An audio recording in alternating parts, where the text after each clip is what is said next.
Kita mungkin berpikir, setelah melintas batas dari tata surya adalah daerah yang tenang dan sunyi.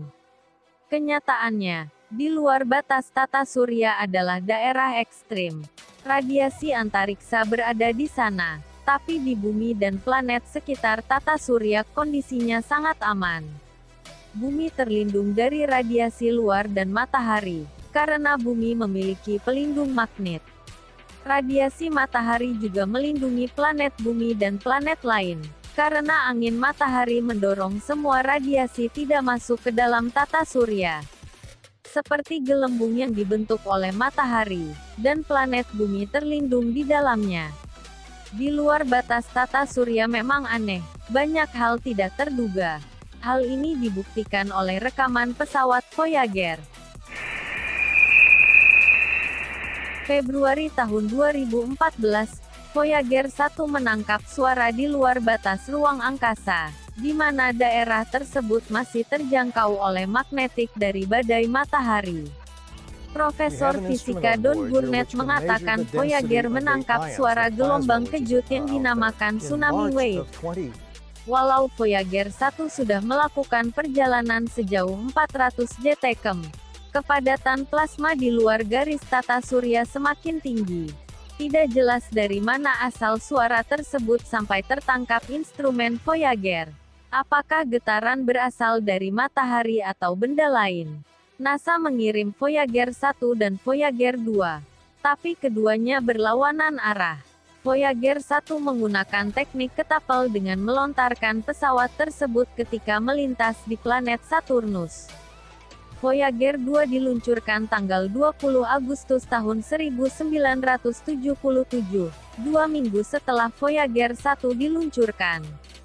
Sekarang keduanya sudah sangat jauh dari bumi. Untuk melakukan komunikasi, dibutuhkan waktu 17 jam untuk Voyager 1 dan 14 jam untuk Voyager 2. Voyager 1 sudah dikonfirmasi oleh NASA sudah meninggalkan tata surya. Satelit yang diluncurkan tahun 1977 menjadi benda buatan manusia yang pergi paling jauh. Kabarnya sudah berjalan sendirian, dan akan terus melakukan perjalanan ke titik tengah galaksi Bima Sakti. Sebelum lepas dari jalur tata surya, Voyager 1 melewati daerah heliopause yang ada di antara heliosfere dan interstellar. Sebelumnya Voyager masih memberikan data dan mendeteksi di area tersebut memiliki kekuatan plasma elektron lebih kuat 40x dibanding di daerah heliosfere. Menurut data, Voyager 1 sudah meninggalkan batas tata surya pada tanggal 25 Agustus tahun 2012 tahun lalu. Untuk Voyager 1 sudah berjalan sejauh 11,6 miliar mil atau sekitar 21 miliar km dari titik matahari. Membutuhkan waktu 36 tahun lalu dan baru tiba di sana. Selama 36 tahun perjalanan Voyager 1 baru menempuh 1/500 jarak tahun cahaya.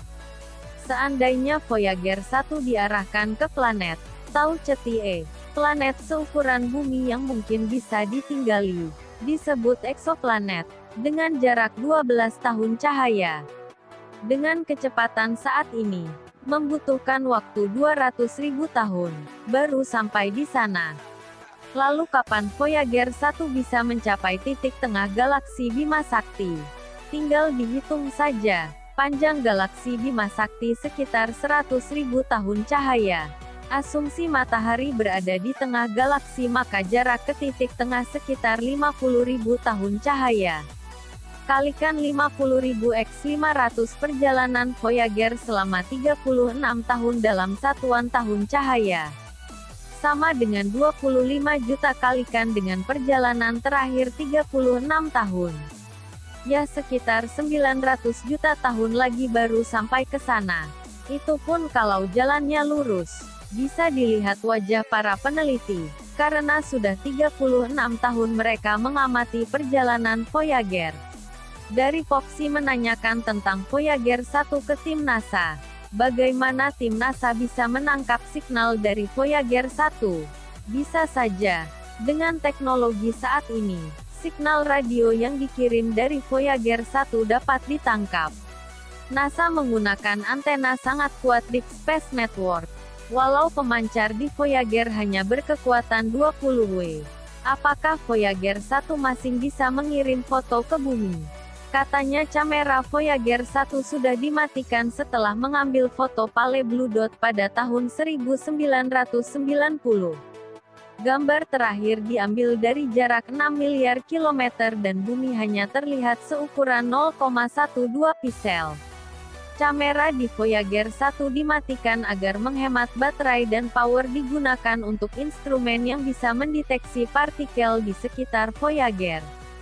Kamera dan pemanas sudah terpapar udara sangat dingin.